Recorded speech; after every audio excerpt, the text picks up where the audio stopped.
اعوذ باللہ السمیع العلیم من الشیطان الرجیم ومن حیث خرجت فول وجهك شطر المسجد الحرام۔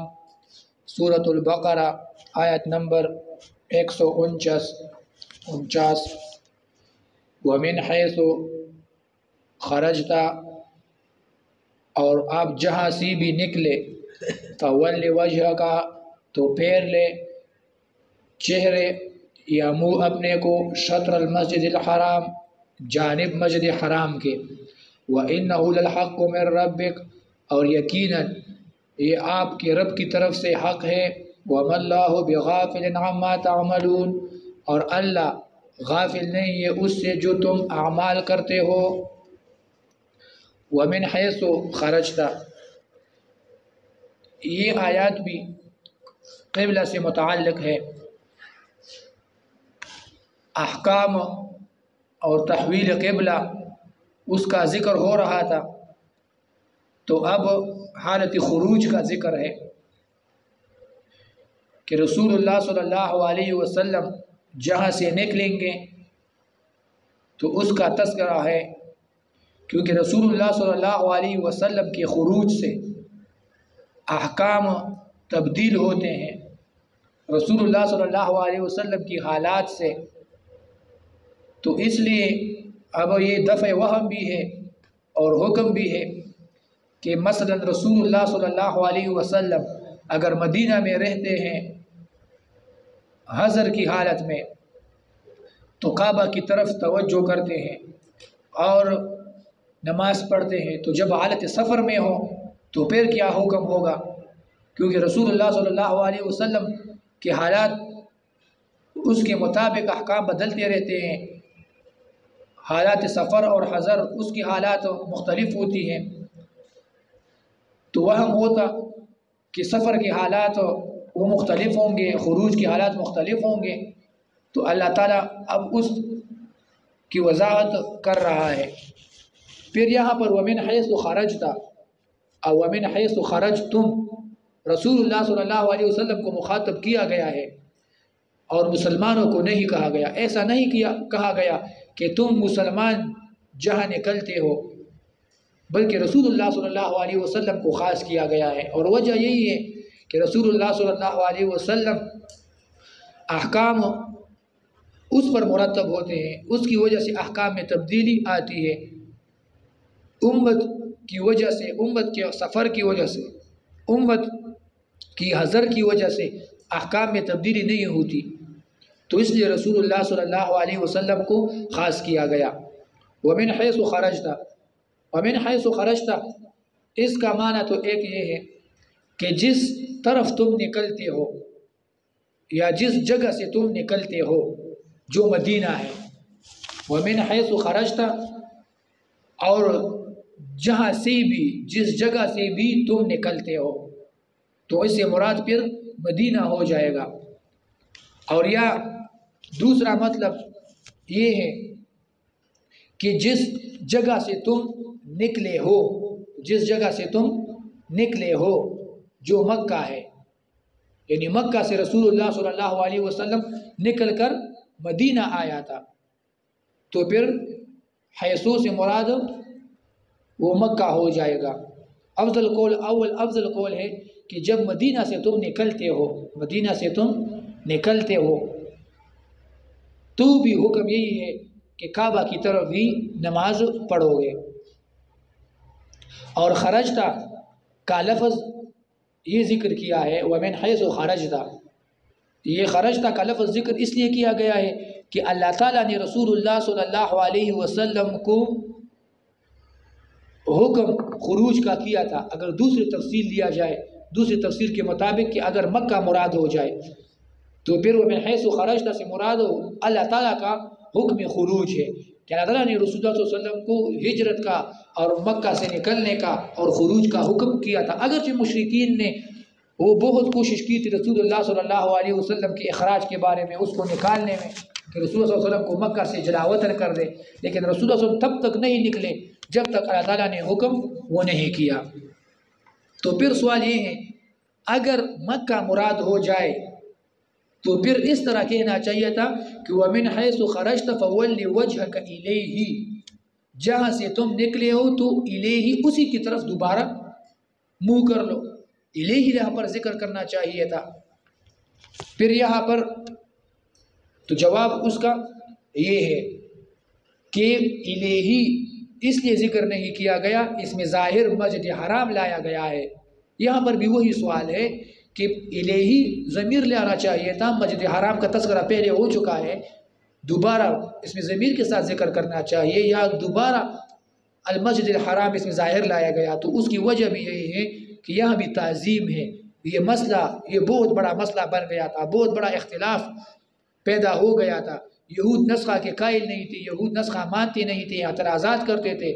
تو اللہ تعالیٰ لوگوں کے ذہنوں میں یہ بات ڈالنے کے لیے، واقع کرنے کے لیے اور بٹھانے کے لیے بار بار اللہ تعالیٰ تاکید ذکر کر رہا ہے، تاکہ لوگوں کے ذہن میں یہ مسئلہ یہ خوب بیٹھ جائے اور مسلمانوں کے شکوک اور شبہات وہ ختم ہو جائے.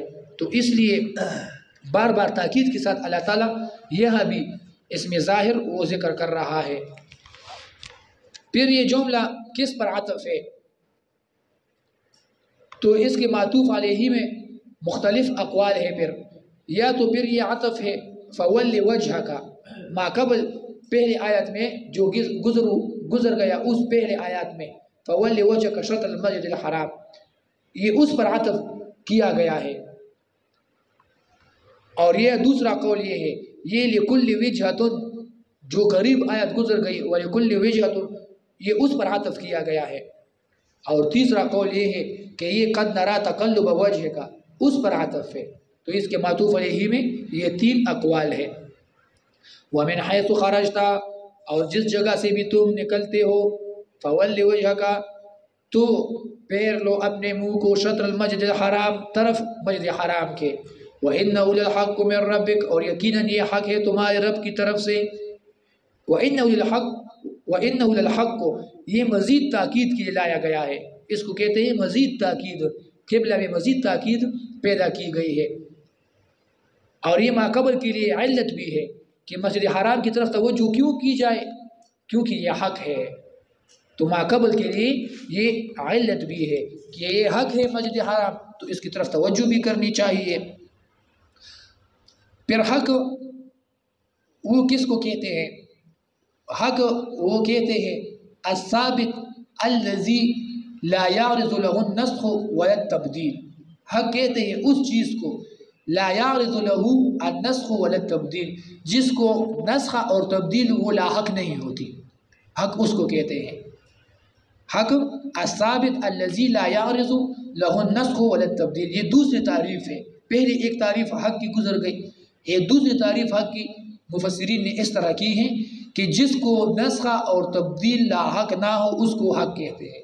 تو مطلب یہ ہے کہ ایک قبلہ اس میں بھی نسخ اور تبدیلی اب نہیں آئے گی، قیامت تک یہ منسوخ یہ نہیں ہوگا. وَإِنَّهُ لَلْحَقُّ مِنْ رَبِّكَ کا مقصد یہ ہو جائے گا. اس لحاظ سے تو یہ تعریف اس لحاظ سے کی گئی ہے کہ مسجد حرام بیت اللہ کعبہ اس کو جو کعبہ بنایا قبلہ بنایا گیا ہے تو یہ حق ہے. حق اس لحاظ سے ہے کہ نسخ اور تبدیل اس میں نہیں آئے گی. تو یہ مناسبت اس لحاظ سے ہے. وَمَا اللَّهُ بِغَافِلٍ عَمَّا تَعْمَلُونَ وَمَا اللَّهُ بِغَافِلٍ اور نہیں اللہ تعالیٰ ناخبر اور غافل عَمَّا تَعْمَلُونَ ان اعمال سے جو تم کرتے ہو. یہ اگر خطاب مومنوں کو ہو جائے تو تسلی ہے، اور اگر خطاب کفار یہود اہل کتاب کو ہو جائے تو پھر یہ تحذیر ہے ان کے لیے، تخویف ہے ان کے لیے کہ تم انکار کرتے ہو. اس انکار کا سزا، انکار کی سزا اور عذاب وہ تم کو ملے گی. وَمِنْ حَيْثُ خَرَجْتَ اور جہاں سے بھی تم نکلو گے یہ نکلتے ہو تو فَوَلِّ وَجْهَكَ پھیر دو اپنے چہرے کو شطر المسجد الحرام طرف مسجد حرام کے. اب یہ پہلے خروج نفس خروج کا ذکر تھا کہ انسان ایک شہر میں رہ رہا ہے، یا رسول اللہ مدینہ میں رہتا تھا تو مدینہ کے دوسرے گاؤں وغیرہ چلا جائے، مدینہ کے گاؤں وغیرہ چلا جائے، شہر سے باہر چلا جائے، تو وہ نفس خروج تھا. اب یہ خروج سفر کی حالت اس کا ذکر ہے کہ رسول اللہ صلی اللہ علیہ وسلم باقاعدہ سفر کے ارادے سے وہ مدینہ سے دور نکل جائے اور مدینہ شہر اور علاقہ بالکل وہ چھوڑ دے، تو پھر کیا حکم ہوگا؟ تو پھر بھی یہی حکم ہے کہ فَوَلِّ وَجْهَكَ شَطْرَ الْمَسْجِدِ الْحَرَامِ، پھر بھی اپنے منہ کو اور چہرے کو مسجد حرام کی طرف ہی پھیرو گے، اس کی طرف ہی توجہ کرو گے۔ پھر یہاں پر فَوَلِّ وَجْهَكَ شَطْرَ الْمَسْجِدِ الْحَرَامِ، ان آیات میں 3 دفعہ رسول اللہ صلی اللہ علیہ وسلم کو حکم ہوا۔ یہ تیسری دفعہ ہے جب رسول اللہ صلی اللہ علیہ وسلم کو حکم وہ ہو رہی ہے قبلے کی طرف چہرہ کرنے کی، توجہ کرنے کی، اور 2 دفعہ ان آیات میں دوسری دفعہ یہ مسلمانوں کو حکم ہوگا وَحَيْثُ مَا كُنْتُمْ فَوَلُّوا وُجُوهَكُمْ شَطْرًا، یہ دوسری دفعہ مسلمانوں کو حکم ہوگی۔ اور وَإِنَّهُ لَلْحَقُّ، یہ حق، اس کے بارے میں 3 دفعہ اس کا ذکر ہوا، 3 دفعہ حق کا ذکر اس بارے میں ہوا، اور خروج کا ذکر وَمِنْ حَيْثُ خَرَجْتَ 2 دفعہ خروج کا ذکر ان آیات میں ہوا۔ تو مقصد اس تکرار میں عظمت شان ہے، وہی تاکید ہے قبلہ کی، کعبہ کی اور بیت اللہ کی، تو اس میں تاکید ہے اور عظمت شان وہ کعبہ کی ہے۔ اور یا دوسرے مفسرین میں فرق کرتے ہیں، وہ کہتے ہیں کہ نہیں، تأسیس اولا ہوتی ہے، افضل ہوتی ہے تاکید سے، تو وہ پھر ان آیات کا، ان جمل کا الگ الگ وہ ترجمہ اور تفسیر کرتے ہیں کہ ان ہر ایک کا الگ الگ وہ مقصد ہے۔ 3 دفعہ رسول اللہ کو فولے کا حکم ہوا ہے، تو اس کا مقصد یہ ہے کہ اول فولے جب رسول اللہ صلی اللہ علیہ وسلم کو حکم ہوا تو اس میں نسخہ مقدس کی تھی کہ مقدس وہ منسوخ ہو گیا۔ فولے وجہ کا میں مقصد یہ ہے کہ منہ پھیر لو، اور مقصد مقدس وہ منسوخ ہو گیا، تو اول فولے میں یہ حکم تھا، یہ مقصد تھا۔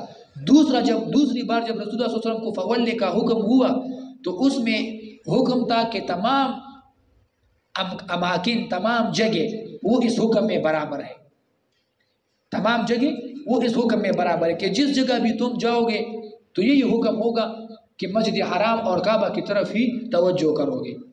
اور تیسری دفعہ جب یہ فولے وجہ کا تیسری دفعہ حکم رسول اللہ کو ہوا تو اس میں دوام ہے، اس میں دوام ہے، دوام ہے کہ اب اس میں نسخہ نہیں آئے گی اور دائماً یہ آپ کا قبلہ بن گیا۔ تو یہی 3 قسم کے حکم تھے اور 3 قسم کے اس میں تفاسیر ہے۔ اور دوسرا یہ ہے کہ دوسری تفسیر اس میں یہ ہے کہ اول فول رسول اللہ صلی اللہ علیہ وسلم کو حکم ہوا مسجد حرام میں، کہ جب کوئی انسان مسجد حرام کے اندر ہوگا تو فول وجہ کا اس کی طرف منہ کرے گا اور اس کی طرف وہ توجہ کرے گا۔ دوسرا، اگر انسان مسجد حرام کے باہر ہو، مسجد حرام کے باہر ہو تو فول وجہ کا پھر بھی اس کی طرف توجہ کرے گا۔ اور تیسرا یہ ہے کہ بالکل حرم اور مکہ ہی سے انسان باہر ہو تو پھر بھی فول وجہ کا شطر المسجد الحرام، مسجد حرام کی طرف انسان وہ توجہ کرے گا۔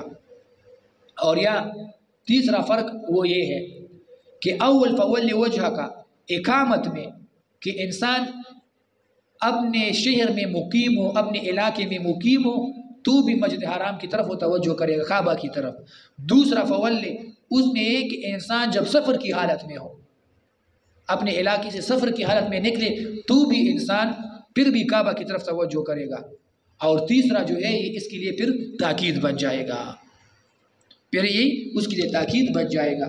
اور پانچواں فرق یہ ہے کہ اول فولے یہ جمیع الاحوال، تمام احوال میں فول وجہ کا کعبہ کی طرف توجہ کرو گے۔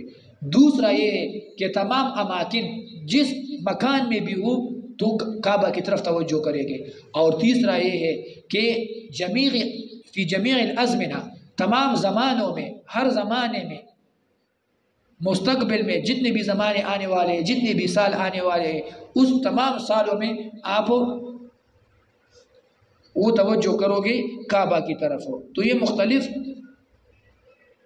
طریقے ہیں اور مختلف اس کی تفاسیر ہے۔ پھر خروج کا لفظ 2 دفعہ ذکر ہوا، تو خروج کا لفظ اس میں مقصد یہ ہے جیسے میں نے بتایا ایک نفس خروج ہے، ویسے انسان اپنے علاقہ، اپنے شہر میں مقیم ہو لیکن شہر چھوڑ کے کوئی گاؤں وغیرہ چلا جائے، کوئی دوسرے علاقے میں چلا جائے لیکن شہر وہی ہو، علاقہ وہی ہو. اور دوسرا جو ہے خروج وہ سفر کی حالت میں کہ انسان اپنا شہر چھوڑ کے مسافر ہو جائے، دوسرا کہیں دور کسی دوسرے ملک چلا جائے تو خروج سے پھر وہ مراد ہے. اور دوسرا فرق خروج میں یہ ہے کہ یہ اول خروج انہ للحق، یہ اس کے قریب ذکر ہوا، یہ اس کی قریب ذکر ہوا. اور یہ دوسرا خروج جو ہے اللہ یکون للناس علیکم حجہ، یہ اس کے ساتھ ہی قریب ذکر ہو گیا. تو اس دونوں خروج میں یہ فرق ہے. تو تکرار نہیں ہے بلکہ مفسرین نے تأسیس اس کی الگ الگ وہ معنی اور ترجمہ کیا ہے. وَحَيْثُ مَا كُنْتُمْ اور جہاں کہیں بھی ہو تم فَوَلُّوا وُجُوهَكُمْ شَطْرًا تو پھیر دو اپنے چہروں کو یہ شطرہ اس کی طرف، لِأَلَّا يَكُونَ لِلنَّاسِ تاکہ نہ رہے لوگوں کا، علیکم تم پر حجتن کوئی دلیل، إِلَّا الَّذِينَ ظَلَمُوا مِنْهُمْ مگر وہ لوگ جو ظالم ہیں، مطلب جو ظالم ہیں وہ پھر بھی اعتراضات کریں گے، پھر بھی وہ باتیں بنائیں گے. لِأَلَّا يَكُونَ لِلنَّاسِ یہ بھی علت ہے ما قبل کے لیے، فولے کے لیے کہ قبلے کی طرف تم، کعبہ کی طرف تم توجہ کر لو، اس کی طرف منہ پھیر لو. کیوں؟ کیونکہ علت یہ ہے کیا تاکہ لوگوں کا تم پر کوئی حجت اور دلیل باقی نہ رہے. مقصد وہ یہ ہے کہ اگر رسول اللہ صلی اللہ علیہ وسلم وہ کعبہ کی طرف اگر توجہ نہ کرتا، اس کو قبلہ نہ بناتا، تو اہل کتاب کی کتابوں میں یہ لکھا تھا کہ رسول اللہ صلی اللہ علیہ وسلم وہ کعبہ کی طرف، مقدس کے بعد کعبہ کی طرف، وہ کعبہ اس کا مستقل قبلہ ہوگا. اگر رسول اللہ صلی اللہ علیہ وسلم وہ اس کی طرف توجہ نہ کرتا تو ان کے لیے دلیل بن جاتی کہ ہماری کتابوں میں تو یہ لکھا ہے، اور رسول اللہ صلی اللہ علیہ وسلم کعبہ کی طرف نماز نہیں پڑھ رہا، اس کو توجہ نہیں کر رہا، اس کو قبلہ نہیں بنا رہا، تو یہ دلیل ہے کہ یہ حق رسول وہ نہیں ہے. تو ان کی دلیل تمہارے خلاف بن جاتی، تمہاری حقانیت کے خلاف ہو. تو حجت کا مطلب یہ ہے لِأَلَّا يَكُونَ لِلنَّاسِ حُجَّةٌ. اور حجت پھر حجت کہتے ہیں کہ وہ دلیل جس سے مخالف اس کی اسقاط مقصود ہو، اس کو چپ کرانا مقصود ہو، اس کو کہتے ہیں حجت. اور دوسرا ہے احتجاج. احتجاج اس کو کہتے ہیں اس دلیل کو جس پر گمان دلیل کا ہوتا ہے، اصل میں دلیل نہیں ہوتی لیکن لوگ اس پر گمان دلیل کے کرتے ہیں، وہ اصل میں مغالطہ ہوتا ہے، اصل دلیل نہیں ہوتی اصل میں، لیکن ظاہراً لوگ اس پر گمان دلیل کا کرتے ہیں، اس کو کہتے ہیں احتجاج. تو پھر یہاں پر اِلَّا الَّذِينَ ظَلَمُوا اگر یہ تفسیر دی جائے کہ ان یہود علی کتاب کا تمہارے اوپر وہ حجت اور دلیل بن جائے گی، اگرچہ ان کی یہ دلیل نہیں ہے، اس کو مشاکلتاً حجت کہا گیا ہے، وہ اصل میں دلیل تو نہیں ہے لیکن مشاکلتاً اس کو حجت کہا گیا ہے. تو پھر اِلَّا الَّذِينَ ظَلَمُوا یہ استثناء منقطع ہو جائے گی، استثناء منقطع. تو مقصد یہ ہوا جیسے میں نے ترجمہ کیا کہ اِلَّا الَّذِينَ ظَلَمُوا کہ یہ ظالم لوگ پھر بھی اعتراضات کریں گے، پھر بھی باتیں بنائیں گے کہ رسول اللہ صلی اللہ علیہ وسلم کبھی ایک طرف توجہ کرتا ہے، کبھی دوسری طرف توجہ کرتا ہے. اگر رسول اللہ صلی اللہ علیہ وسلم نے کعبہ کی طرف توجہ بھی کر لیا، کعبہ کو قبلہ بھی بنا لیا، مقدس کو چھوڑ دیا، ان کی کتابوں کی موافقت ہو گئی، ان کی کتابوں کے مطابق ہو گیا، لیکن ان الذین ظلموا پھر بھی ظالم لوگ باتیں بنائیں گے. یہ باتیں بنائیں گے کہ یہ دیکھو یہ کیسا رسول ہے، کبھی کعبہ کی طرف نماز پڑھتا ہے، کبھی مقدس کی طرف پڑھتا ہے. اگر مقدس حق ہے تو اس کو چھوڑا کیوں؟ اگر باطل پر ہے تو پھر ان کو 17 ماہ نماز پڑھنے کی ضرورت کیا تھی؟ کیا 17 ماہ باطل پر گزارے ہیں؟ اور اگر کعبہ پہلے حق تھا تو کعبہ کو پھر کیوں چھوڑا؟ پھر چھوڑا کیوں تھا؟ اور اگر باطل تھا کعبہ اس کو اس لیے چھوڑا گیا تھا تو پھر دوبارہ کعبہ کو پھر توجہ کیوں کی؟ پھر دوبارہ کعبہ کو قبلہ کیوں بنا لیا؟ تو اِلَّا الَّذِينَ ظَلَمُوا یہ ظالم لوگ پھر بھی اعتراضات کریں گے اور یہ خاموش نہیں رہیں گے. اور دوسرا حجت بمانے دلیل باطلہ. اگر دلیل باطلہ مان لیا جائے حجت ان کی دلیل باطلہ کے معنی پر اس کو لیا جائے. پہلے حجت کا معنی تھا اس کی صحیح دلیل، حجت بمانا صحیح دلیل، میں نے حجت باطلہ کہا پہلے اس کی صحیح دلیل مراد ہے. دوسری تفسیر میں حجت سے اگر ان کی تو اس کی صحیح دلیل تھی کہ رسول اللہ صلی اللہ علیہ وسلم کی ماقبل کتابوں میں لکھا تھا کہ رسول اللہ صلی اللہ علیہ وسلم کا قبلہ وہ کعبہ ہوگا، تو وہ ان کی صحیح دلیل تھی. یعنی اس کی صحیح دلیل کے مطابق رسول اللہ کعبہ کو قبلہ بنائے گا، لیکن الا الذین ظلموا پھر بھی وہ باتیں بنائیں گے. وہ مقصد یہ ہے. پہلے سے حجت سے مراد صحیح دلیل تھی.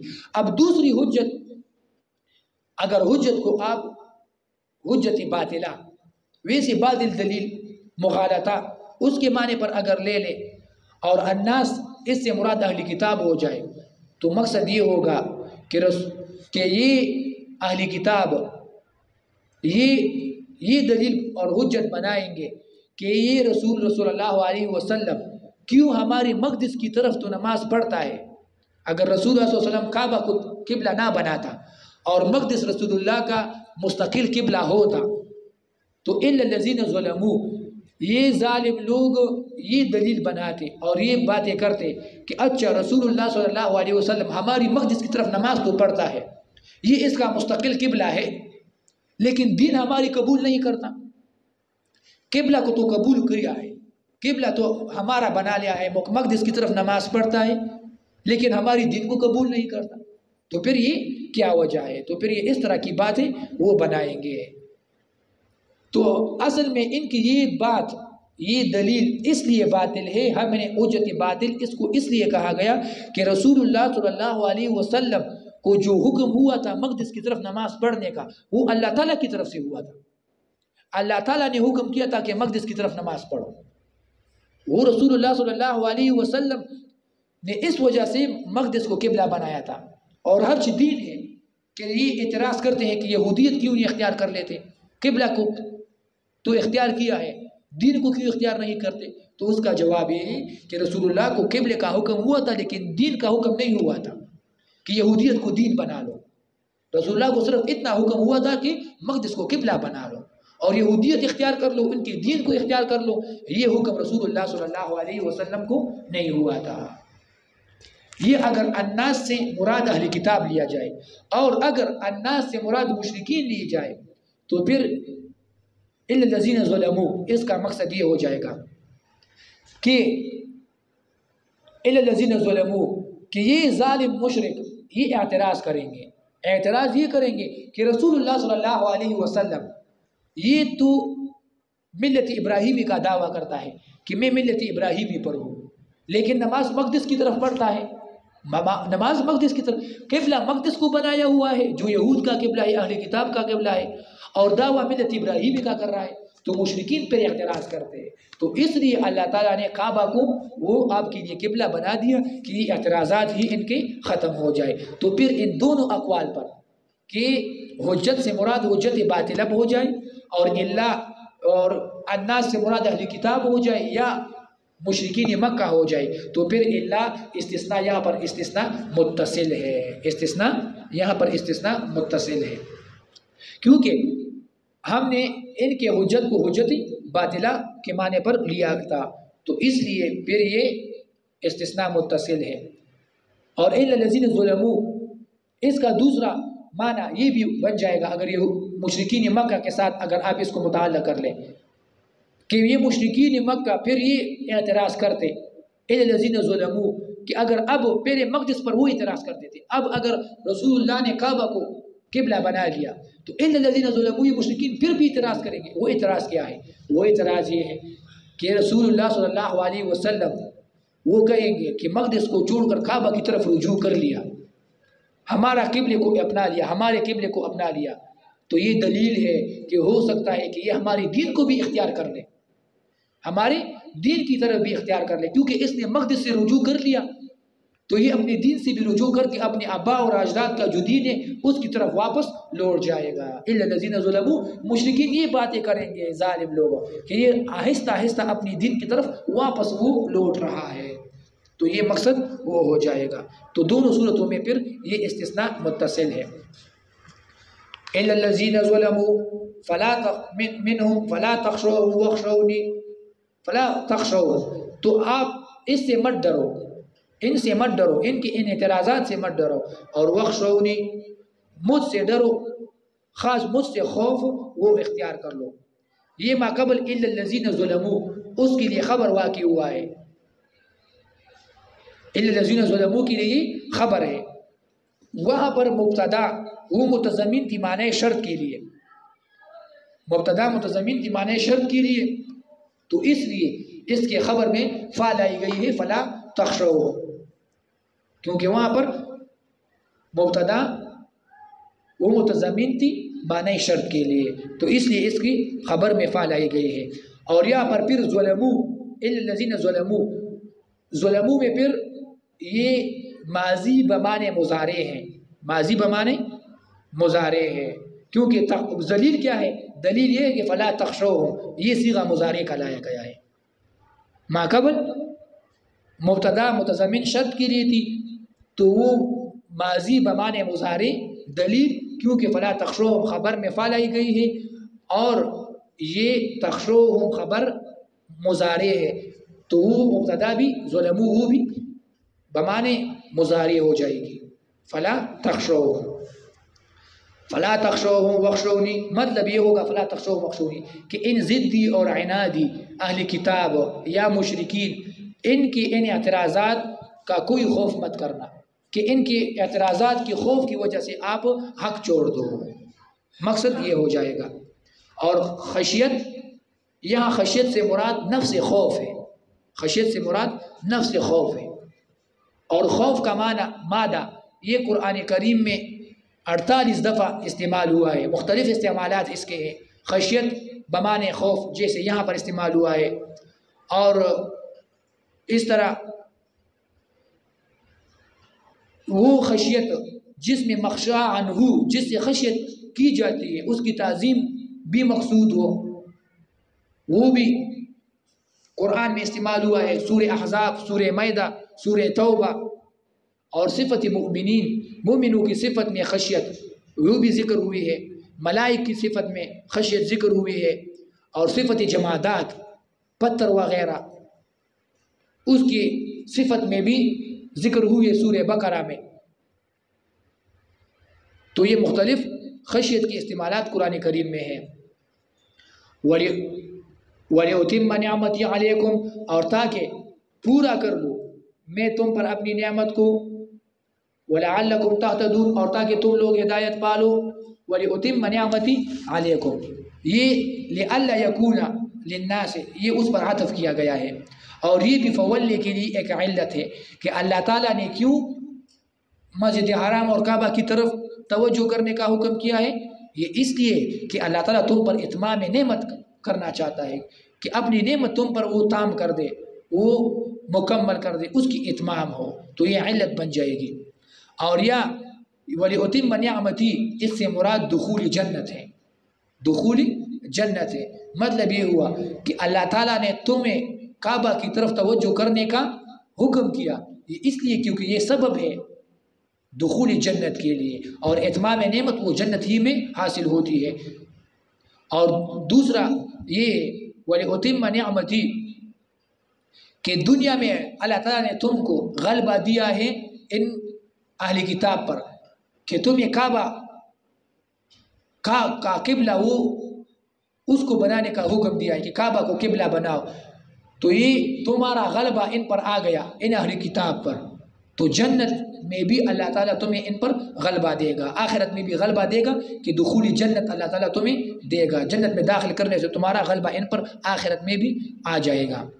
اور دوسرا قول یہ ہے کہ یہ محذوف پر عطف ہے، اصل میں یہاں پر عبارت وہ تقدیر ہے، اصل میں یہ ہے کہ فلا تخشوهم واخشونی وَلِأُوَفِّقَكُمْ وَلِأُتِمَّ نِعْمَتِي عَلَيْكُمْ وَلِأُوَفِّقَكُمْ وَلِأُتِمَّ نِعْمَتِي عَلَيْكُمْ، پھر اصل میں عبارت یہاں پر ہوگی وَلَعَلَّكُمْ تَهْتَدُونَ، اور تاکہ تم ہدایت پاؤ۔